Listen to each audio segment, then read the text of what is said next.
고용시장 위축 실업급여 지급 112조 원 돌파 2024년 실업급여 지급 122조 원을 초과하며 코로나19 팬데믹 당시와 유사한 수준에 이른 것으로 나타났다. 실업급여 부정수급액 또한 역대 최대치를 기록했다. 이는 건설업을 포함한 여러 산업에서 경기 침체가 지속되고 정치적 불안정성이 겹치면서 고용시장이 심각한 어려움을 겪고 있다는 분석이다. 사진 출처 실업급여 지급액 고용노동부 제공 K의원이 고용노동부로부터 받은 자료에 따르면 지난해 실업급여 지급액은 12조 847억 원, 잠정치으로 2023년의 11조 7922억 원보다 4925억 원, 4.2% 증가했다. 이는 코로나19가 본격적으로 확산되었던 2021년의 최대 지급액인 12조 552억 원 이후 가장 큰 규모로 2020년에 12조 841억 원을 초과하는 수치다.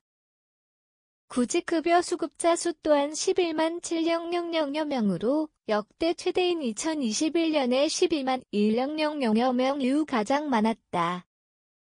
이런 실업급여 지급액의 증가는 장기적인 경기 침체의 결과로 해석된다. 기획재정부에 따르면 지난해 건설업의 취업자는 전년 대비 4만 9,000명 감소하며 2013년 통계 작성 이후 가장 큰 감소폭을 보였다. 도소매업과 제조업에서도 각각 6만 1,000명과 6,000명이 줄어들며 이 세 개 업종에서만 11만 개 이상의 일자리가 사라졌다. 지난해 12월 비상계엄이 시작되면서 취업자는 1년 전보다 5만 2,000명 줄어 전년 동월 대비 취업자 수가 감소한 것은 2021년 2월 이후 3년 10개월 만이다.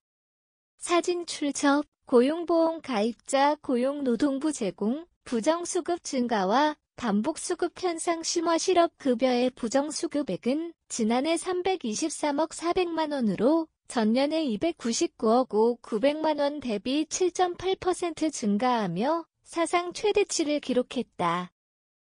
경기 침체가 심화되며 실업급여 신청자 수는 지난해 4분기에 역대 최대를 기록했다.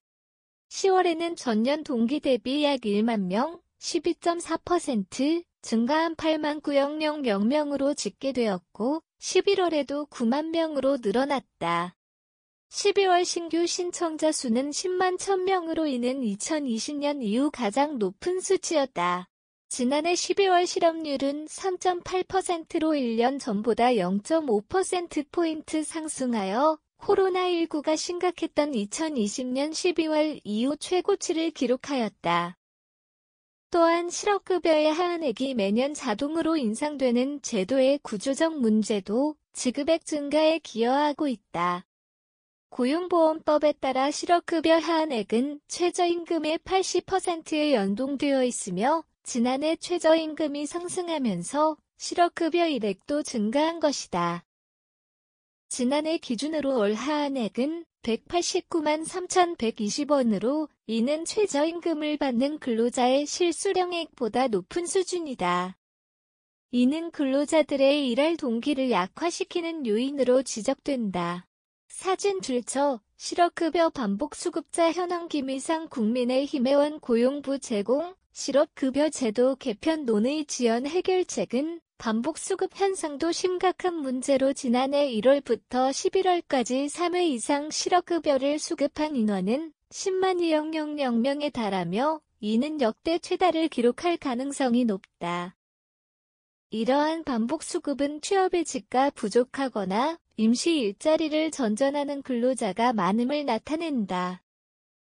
실업급여 제도의 구조적 한계가 뚜렷해지고 있지만 개편 논의는 지지부진한 상황이다. 정부는 실업급여 하한액 폐지 등 개편을 추진했으나 야당과 노동계의 반대에 부딪혀 무산되었다. 최근 고용보험법 개정안을 마련했으나 해당 안건도 당분간 논의되지 않을 전망이다. 고용시장의 모든 지표가 코로나19 당시 수준으로 떨어지면서 전문가들은 내수가 위축되며 고용시장이 얼어붙고 실업이 증가하면 소비가 감소해 내수가 더욱 악화되는 악순환을 우려하고 있다. 고용보험 상시가입자 수는 지난해 12월 기준 531만 1000명으로 전년 대비 15만 9천 명, 1.1% 증가하는 데 그쳤다. 이는 2003년 이후 21년 만에 가장 낮은 증가폭이다. 특히 건설업과 제조업에서 신규 가입자 수가 현저히 줄어들고 있으며 자영업자와 소상공인 가운데 10명 중 3명이 인력 채용을 늘릴 계획이라고 답변했다. 그러나 경영 환경에 대한 부정적인 전망이 우세해 기업의 채용 축소가 예상되고 있다. 업계에서는 인건비 부담과 노동법 규제를 피하기 위해 비정규 인력을 활용하는 서비스업 중심으로 고용 수요가 증가하고 있다고 분석하고 있다.